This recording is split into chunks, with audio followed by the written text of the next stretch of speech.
HorrorDeconstruction.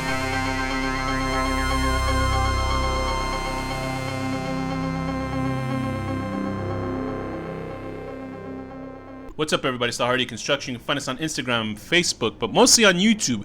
Give us a like, share, and subscribe if you want to hear more about us. You don't want to hear about us. You want to hear us talk about movies. With your host, Komp and Foots that are busy. And today's film is Idle Hands, 1999. Oh, it's that late. Idle Hands, 1999. Directed by Rodman Flender. A teenage slacker's right hand becomes possessed with murderous intent. I like that. You see, that's a very nice log line. That's very succinct. Yeah. Written by Terry Hughes Burton and Ron Milbauer, starring Devon Sawa, Seth Green, Eldon Henson, Jessica Alba, and Vivica A. Fox, as well as Jack Noseworthy. So why, Danny, did you pick Idle Hands? Because you have been talking about this film since we met, and I've never seen it, so I wanted to watch it. I was surprised you hadn't seen it. It was such a... Then again, I saw every movie I'm when surprised I was younger. too, honestly. This is like a classic 90s movie. I can't believe it. Most likely this episode was just going to be nostalgic about the 90s. So this film came out in 1999. This is on my kick of seeing... I went to theaters. There was a thing called theaters for anybody listening now. Yeah. Movie In theaters. the before times. This is people listening to this episode in 2025 when theaters are extinct and shit. Wearing God like forbid. a gas mask and shit. Like Yeah, but wearing biohazard suits. So this was a film that was there were like some pretty fun movies. There was like a horror renaissance in the late 90s of like Final Destination was around now, right? Like around around Scream, Final Destination, I Know What You Did Last Summer, movies like that. There was a youth youth market for it. Like there's still obviously horror never went away. But horror has come back and it's a little bit more. Well, this was like this nostalgic 90s teen horror episode, which was great. Yeah, everything that can encapsulate the 90s and get it right is with this film, Idle Hands. It really is it really is a very much perfect type of horror comedy. And it is part stoner comedy, part horror, part comedy, part gore fest. It's clearly Seth Green was in like all the good movies back then. He was in Can't Hardly Wait. He was good. I don't know if I really like Can't Hardly Wait and this movie are very similar in feeling, even though they're Can't Hardly Wait was different. great too. Yeah, I know what you mean. There's sort of this sarcasm. Like this is the 90s. Like it really actually makes me nostalgic. And it was funny. Also, the hand in the movie is played by the same hand in Addams Family, the actor who plays the hand. Yeah, that is, I would assume Christopher Hart. That's the guy who played it. And his IMDb photo is the only one with him with his hands showing up next to his face. I'm like, oh, he knows what he's doing. So this is like a incredible type of horror comedy. And clearly they took two elements from two other horror films, which was obviously Evil Dead 2, and then the other being a Werewolf in London, an American Werewolf in London. Oh, with the zombie friends? With the zombie friends and stuff like that. And this is a movie that like I thoroughly enjoyed. Cemetery. I guess, yeah. I thoroughly enjoyed this film when I saw it in theaters, and it bombed like terribly. There wasn't that many people in the theater, but we had fun watching it. It happened. It came 10 days after the shooting in Columbine, the high school shooting. Oh, so boy. I don't know if they thought shooting people in a high school, killing tons of kids, they would want to see a high school massacre or something, or maybe that's what it was. I'm sure kids would go run see this movie, but I have no clue. They should have waited a couple more years when it was an everyday occurrence for that. Yeah, it was when it was like normal. Although I think it was normal back then too, wasn't it? Wasn't it a school shooting all the time? No, that was like one of the first big ones. Like, I mean, it had happened, but now it's like I don't even check anymore because I know that one happened yesterday probably. Like I'm sure of it. There's something of a very distinct sort of aesthetic that these films carry in the 90s, especially this and another movie that we'll cover in the future called House on Haunted Hill, which was like a remake of a movie that we saw with Vincent Price. You know, remember the one with the skeleton pushes a lady into an acid bath or something like that, or somebody in an acid bath? And the remake for that was the one with the wife that's like conning him and stuff, right? Right, and the remake is really good. I saw the remake before I saw the original one. And that was a great remake. It has this slick, really defined look, such as Idle Hands. Because I was watching this, and I was like, when you said, okay, let's watch Idle Hands, I was like, all right. I was like, what am I going to talk about? Like a comedy horror, because horror comedy is kind of hard because it's subjective. And then I sat and I watched the movie. It's solid, dude. Right, this is right. A solid movie. And I was just. It's already one of my favorites. It is. It is. No, it's great. I was just gonna skim through it just so I remember the beats, and I actually resaw the whole movie. And I rarely rewatch films. The only movies. Yeah, you know, I never knew that about you because I regularly rewatch films. That's probably why I don't watch so many, because I get my comfort ones and I rewatch them like 20 times. The only movies that I will not turn off when I watch them are like maybe, and it's probably like people going, "Oh, you're an idiot," are like Rush Hour movies, the first two Rush Hour movies, or the what is that movie, The Fifth Element, which is I think might be Fifth Element is a great one. Yeah, that might be like my favorite movie of all time. I mean, I do like intelligent films, but there's something about those. Like, I mean, I've seen like Dead Alive, or Brain Dead, I should say. Like, I don't even know, probably like 20 times. And I'm sure I've seen like a lot of Jackie Chan films. I've rewatched a couple of them, but it's just a fun aestheticism of the movies. But anyway, the little daughter kicking that guy in the limo, I remember that. But with Idle Hands, there's unfortunately, you know, with people not going to see it, and that happened to a lot of these films. And the director really, like, this is a solid movie. Like the way it looks, and it is a snapshot of the music that was really popular back then. And I remember watching, going like, it seemed like it was a commercial for some bands, because they had like Rob Zombie's video was pretty prominent in it. They did have some rap videos too, so it was rap and metal at the time, or new metal. Seriously, I mean, like, musically, I like the 80s better, but the 90s is so great. Like, so much shit was in the 90s. Like, even, like, hip-hop, I'm not into hip-hop, really, but, like, there was some great stuff, and R&B also from the 90s that, like, I still love hearing. Yeah, so, like, the music is definitely an element of this film, and I like that when movies can incorporate music.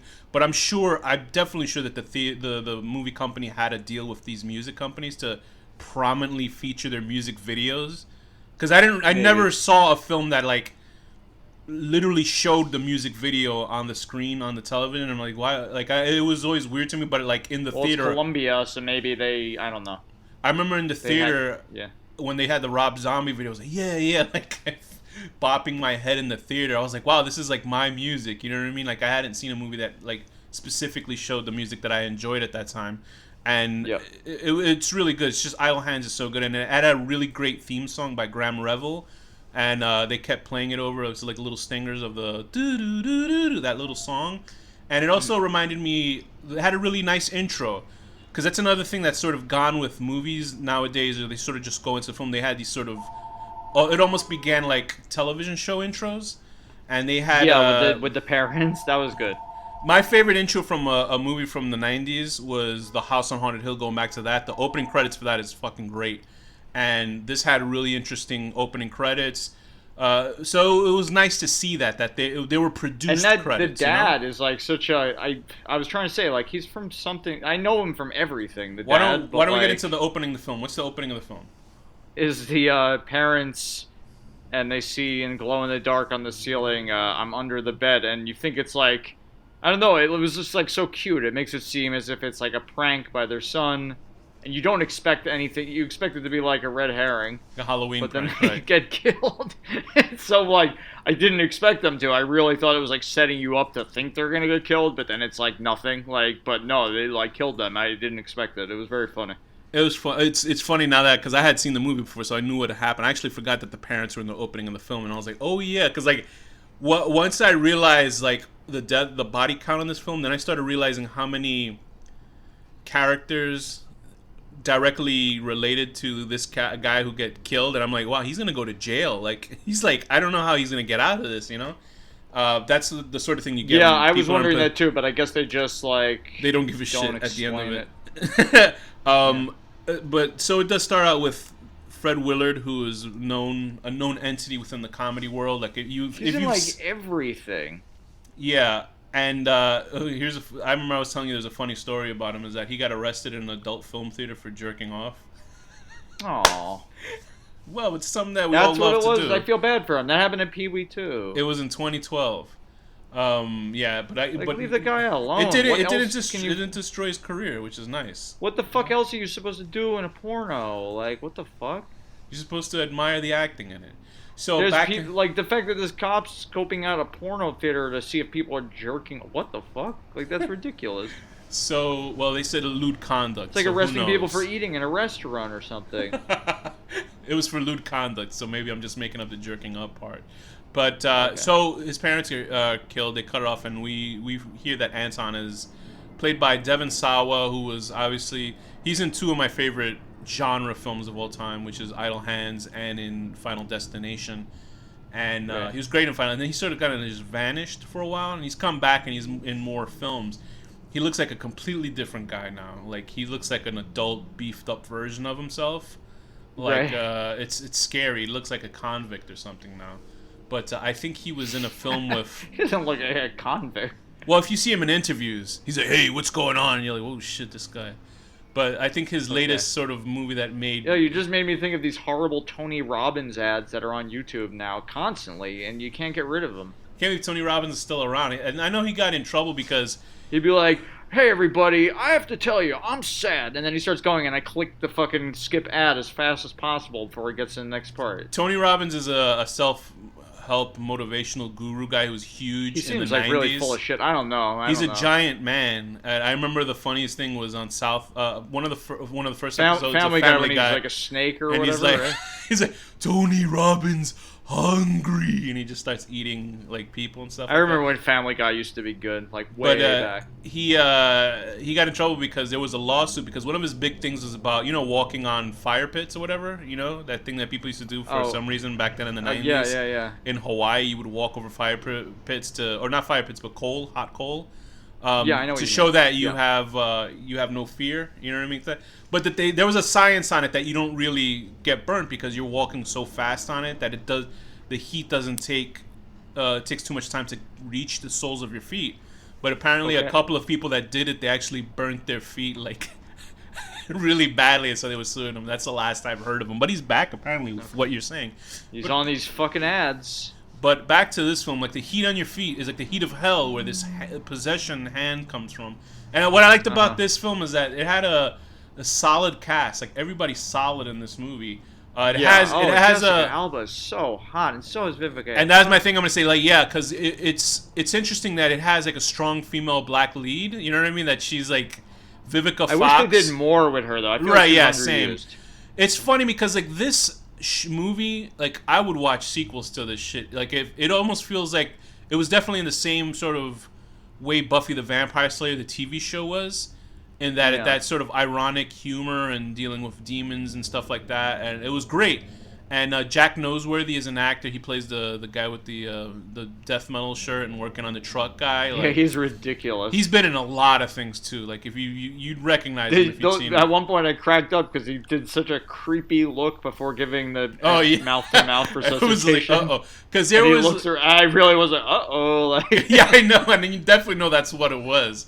But watching the film, because you're like, it's a pretty progressive film in those kind of characters. And then, like, when I was watching the Jessica Alba character, because you can watch this movie now with the thinking of nowadays.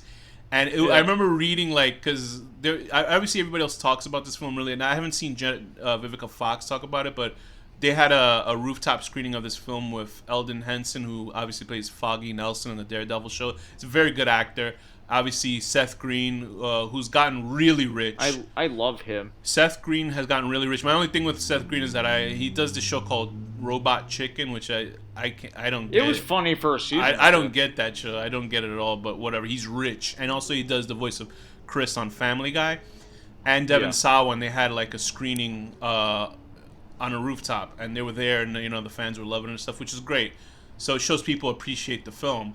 The problem is that, like, if you really watch it, like if you're watching it now and they were like, oh, Jessica Alba never really talks about this movie, and somebody said, yeah, well, she's like just a sex prop, and I was like, I watched and I was like, yeah, you're right, pretty much. Yeah, like that's the one glaring thing. Like, I'm not super overly offended, like I'm not offended by it, like, the idea that she would be into this guy who like has some kind of mental problem, like the way he's moving his hands around. Yeah, I can see why women nowadays would see her character and be like, what the fuck is, because she's like Yeah, she's literally there just to make people. And listen, it worked on me when I saw it. And I was like, she's fucking hot, dude. When it was the first time I saw it or even heard of Jessica Alba, and she's nuclear hot in the film, but they did a true disservice as for and I understand she she doesn't really act at all. No. She's just like this. Like basically, it's one of those things where they wrote her character so terribly.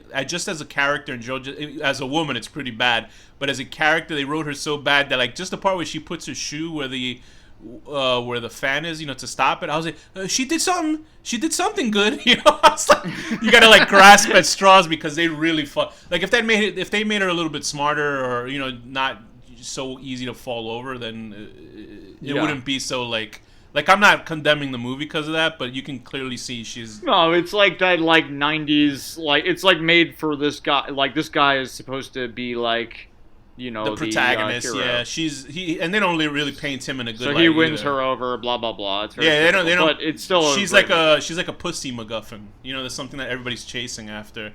Him, they don't... And Vivica A. Fox is like a really cool one. She's but cool, like, yeah. And I wish they had done... She's barely in it. Right, they should have done more. Her part is so fucking funny to me. Yeah, I didn't really realize how short her scenes in the movie were. She's probably in it like a total of 10 minutes. But the part where her solution, you think she's going to have some kind of spell or something, and she's just going to kill him with a knife, and that's it.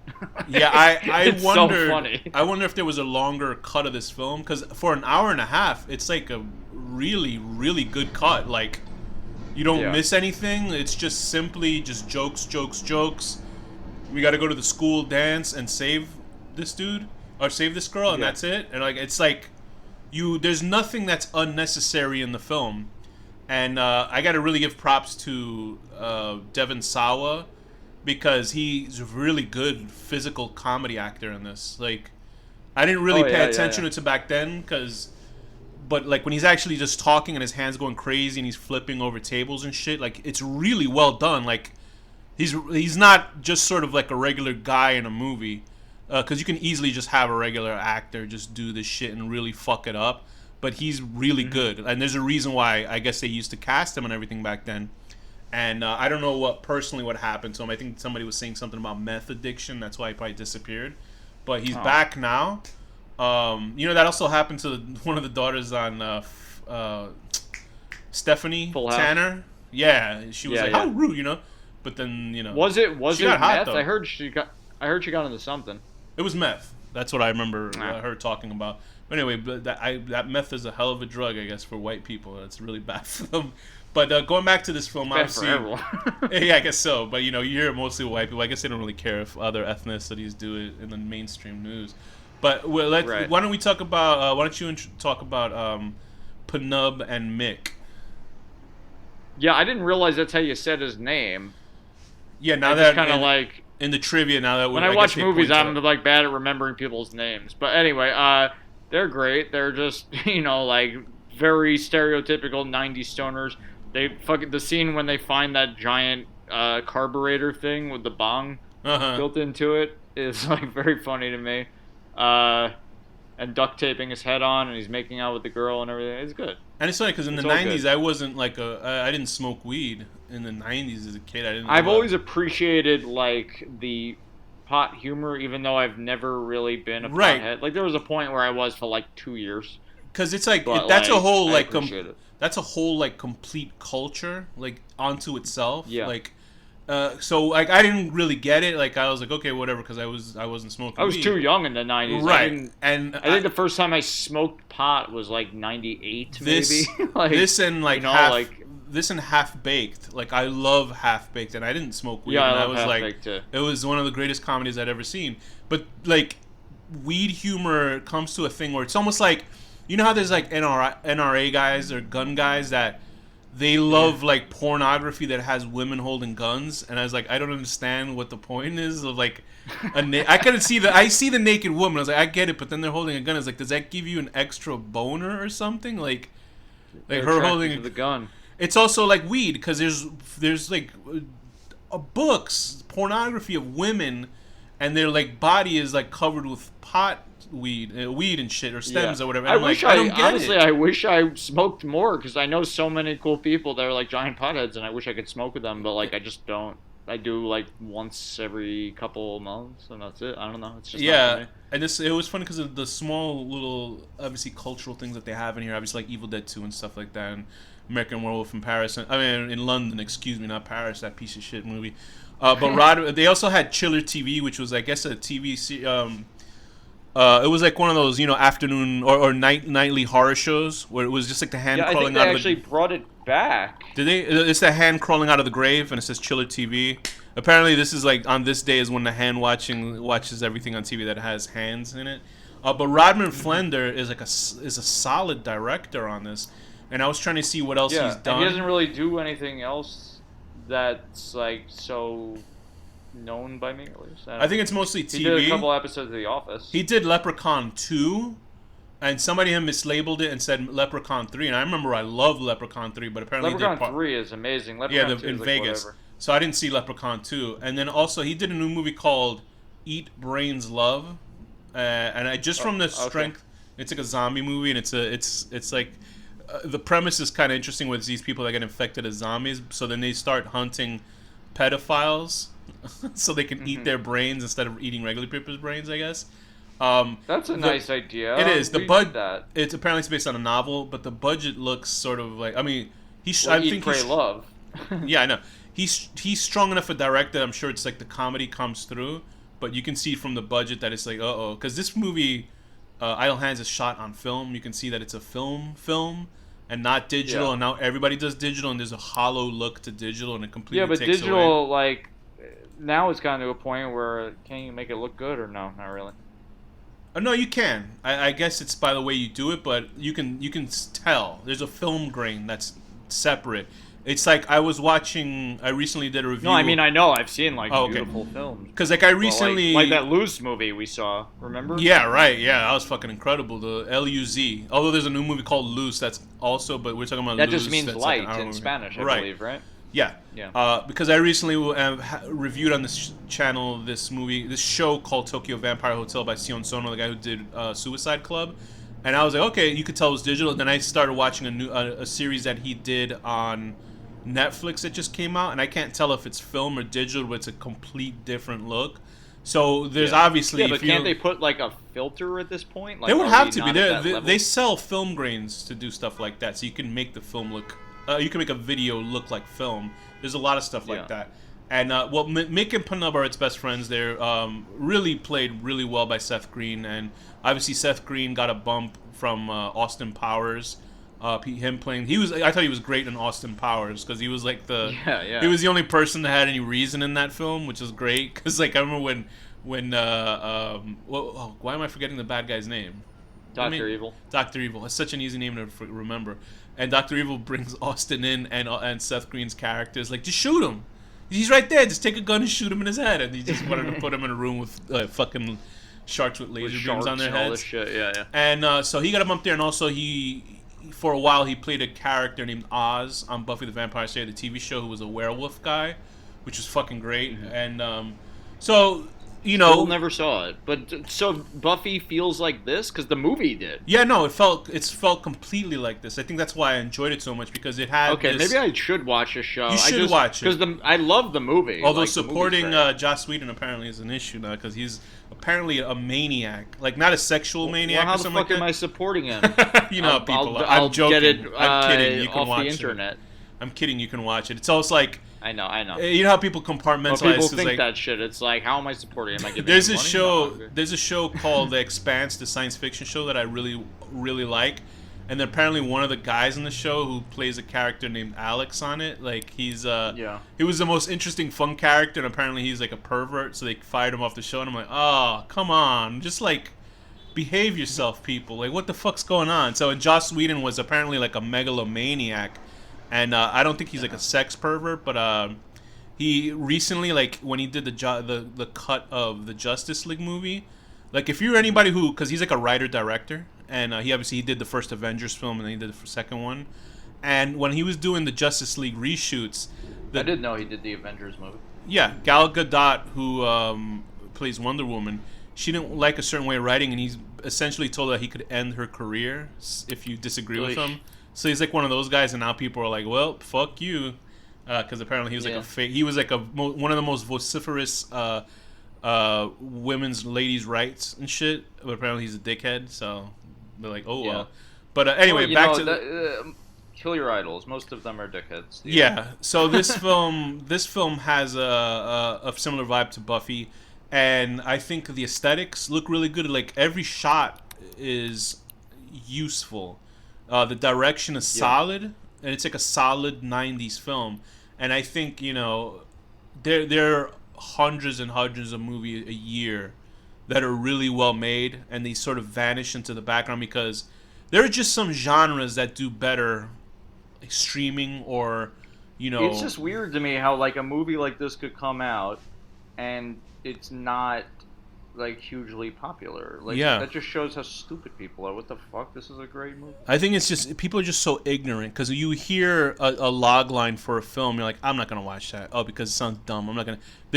I'm sure we've done it. There's plenty of movies that we've. Oh, I've done it. I'm sure I have. Yeah. Yeah. So like this type of film, it's about a killer hand trying to kill stoners. Most people are like, oh, that sounds stupid, or I don't really smoke weed, so I'm not gonna laugh at it. Or I don't like horror movies. They're just but look at the fucking cast. That alone, it's good. But these are before they are the people that we know now. You know what I mean? So like Vivica Fox was just like, she might have just started. I don't know if this had to be this. I'm sure Independence Day was before this film. But it's like nobody knows Jack Noseworthy still, really, and Vivica Fox maybe just got like some screen time in Independence Day was 1996. And she was like walking around in a G-string and a bra at the beginning of that film, which is. Wait, who was Jack Noseworthy in Independence Day? No, he wasn't in that. I'm just saying Vivica Fox was. Oh. She was a stripper in that movie, and nobody knew Eldon Henderson and maybe a little bit of Seth Green.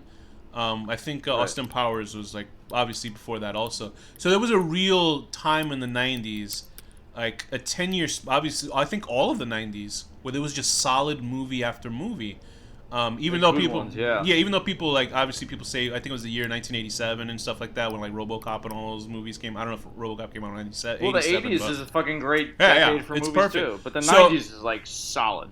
Yeah, so it was all that, and then the 2000s sort of everybody was just trying to emulate Quentin Tarantino because he's a solid director, but then everybody tried to make a caper heist movie. While there were different types of films in the 80s, you know what I mean, and the 90s. Mm-hmm. Although a lot of them did go with sort of who those directors, those producers, Jerry Bruckheimer and all that shit. Poopy Bopputs. Yeah, those guys. So the film itself, like, how would you describe the gore in this movie? Because it's pretty good gore. I mean, I don't consider this like a gory movie, but I guess there is some good gore. Like the hand in the microwave is pretty nice. Or the girl getting, I always got thrown off when it's like a jet of blood shoots out of the finger in the microwave, and I was like, ooh, when I saw that, and it did gross me. Yeah, no, it was upsetting to watch. To be honest, I was eating while it was on, and it was like. And then it's also, what's her name? Tanya, played by Katie Wright, when she gets sucked up into the fan, the industrial fan, and gets shredded. Oh, that was nice. Pieces. I saw that coming, like a million miles away.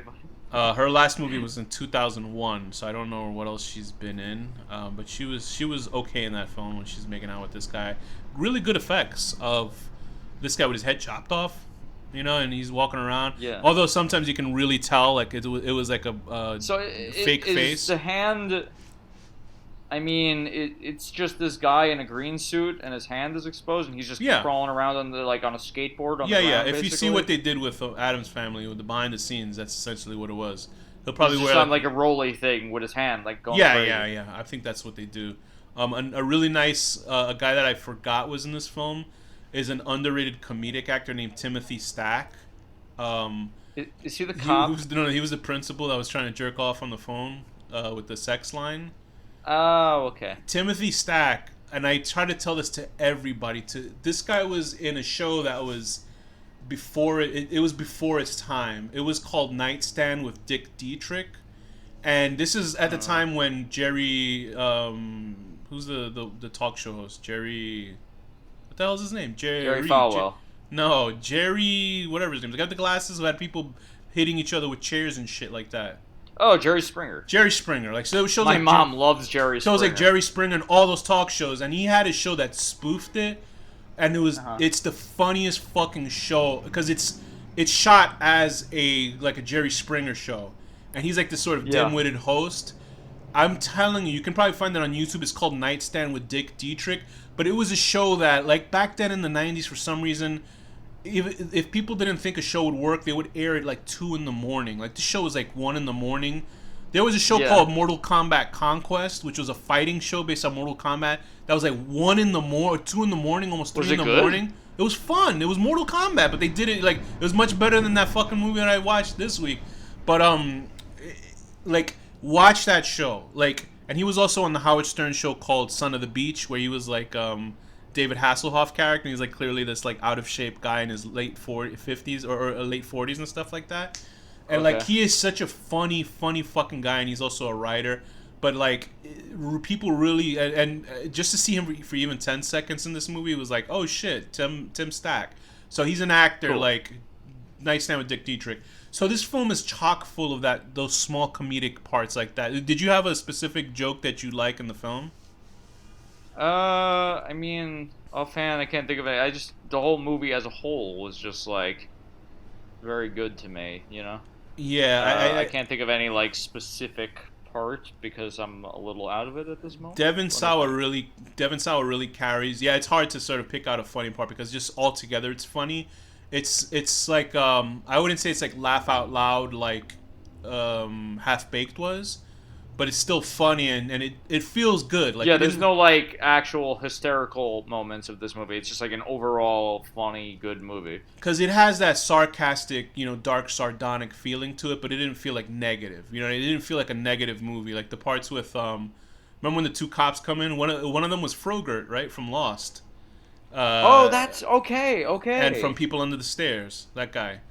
And that's who it was, Roach from People Under the Stairs. I knew I recognized him. Yeah, so like there's just a lot in this film, and it doesn't feel like it's a waste of time. And even when the zombie guys, like when he shoots one of the cops, shoots Panub in the head, and they're like, "Oh fuck, kill him!" It's just like they didn't care. It still doesn't feel negative because then they have that sweet little ending where the 2 guys go to heaven at the end. And I always feel like sad in movies, even if they're comedies. That always makes me feel sad in movies like that. Like I always felt really sad at the end of Mario Brothers movie, which is a movie everyone hates. But I really like it because then she comes because it's over, and then she comes back like we need you, and then like it never does a sequel. Here's the thing with that. 2 writers, the guys who originally wrote the wrote the film, they actually continued it as a webcomic. So, like, really? 20 years later, they continued as a webcomic. So, I'll send you the link for it. But they continued as a webcomic. You told me this in the past, actually, and I just never followed up. Yeah, they actually continued it as a webcomic. I think they stopped it. It was for a while. And they're going to, I guess, redraw the whole thing. And, I guess for people that are fans of the movie. I don't know why. Like, I liked that movie a lot. Actually, I did. I don't. Yeah, I remember sitting in the theater. I remember sitting in the theater. That was for me the pre Street Fighter: The Legend of Chun-Li and pre Dragon Ball.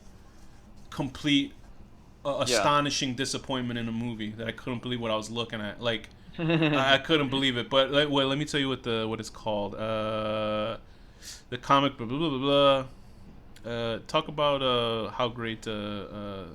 Jessica Alba is while I'm talking about this. Go ahead. I will not disrespect women. Okay, so anyway, it's called Super Mario Brothers 2, the movie sequel comic, written by Stephen Applebaum and Ryan Haas, with art by Eric Donovan. So you can go look for that. So this is a really nostalgic episode of us just talking shit. There's one more thing. Oh, so were you a fan of the music of the film, right? I was surprised that Marilyn Manson wasn't in it. And Marilyn Manson's in some trouble. Yeah. Did you hear the latest thing what happened? Do you know he was dating Esme from Game of Thrones? Remember that prostitute character that they created for the show? The one that Joffrey kills her with like arrows? The redhead one? Yeah. He was in a relationship with her, and she said that sexy. They said that she's like suing him for, I guess, like that she Oh, was no. like sexually. She was bound to him sexually, and there's like photos of her back that he scarred up with a knife and shit. What is up with Marilyn? I think Manson like, and the funny thing is, I really respected Manson, not now, but back then, because he was smart about his answers and shit like that. And he's clearly like he's a smart guy for sure. but he's dumb with his fucking- penis apparently, because Well, he's got like fucking serious mental issues. Oh, I mean, yeah, I no. saw him in concert when he had a complete mental breakdown. I was like, what the fuck? And then This you is still so bought tickets to see his depressing. Nest concert. That was the craziest. No, part. my brother bought tickets because that was supposed to be our birthday gift, and it got rained out. Otherwise, it would have happened. But yeah, now I don't think I would go see him because of all these. Yeah, fucking actually, things I'm hearing. I actually read his autobiography in high school. It was a good. Yeah, book. I did too. And now I'm sure he's like hiding. Because remember, there was a big deal. Remember when he fired Twiggy Ramirez? Because I think For Twiggy, like raping or yeah, something, Twiggy right? Ramirez raped his ex-girlfriend, and I was like, okay, that's nice that he's very progressive. He got rid of this guy.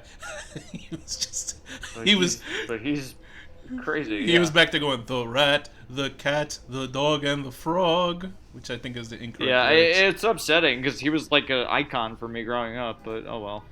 Yep, It him sucks. and He Bill sucks. Cosby. That's it. Bill Cosby. I'm not gonna stop listening to the old music, but I'm never gonna give him a cent in concert ever again. Like That's true. So with that, do you have any final words on? Did we actually talk about the movie? I feel like we talked about. yeah, everything we talked. else in the Well, we 90s. talked about the nostalgia of the movie. Yeah, this is really just a trip back in the 90s because nothing is good anymore.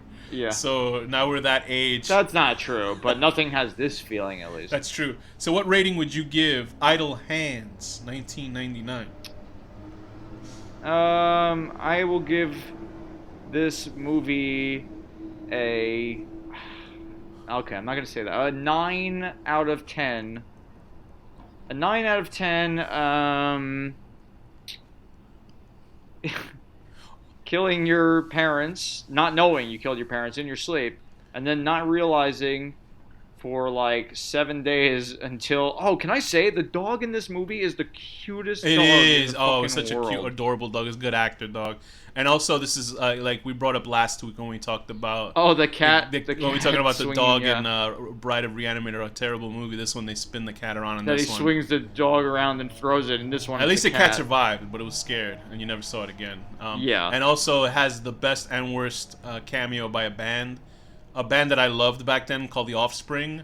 Was it Offspring, right? Because this guy's the worst actor, Dexter Fletcher, when he's on stage. All right, kid, you had your fun, and then he just tears the top of his head off, which is a good cameo. It's not like these shitty other films where there's other movies where they'll have a cameo by an artist that people really like, and but then they'll like start sucking the dick of the artist in the film. You know what I mean? Like kissing the artist. Oh, you're such a genius. You're such. And in this one, it's just like the Offspring just being dickheads, and he gets killed on stage, and it's the greatest thing ever. As it should be. But anyway, so I would give this film obviously a 9 out of 10. Meeting your crush at her house, and you're completely bloody and scabbed up, and she still just wants to get laid with you because clearly nobody else was hitting on her in this movie, which was made no fucking sense. So with that, Danny, what's the final word? D. It's for Danny and also Devin Sawa.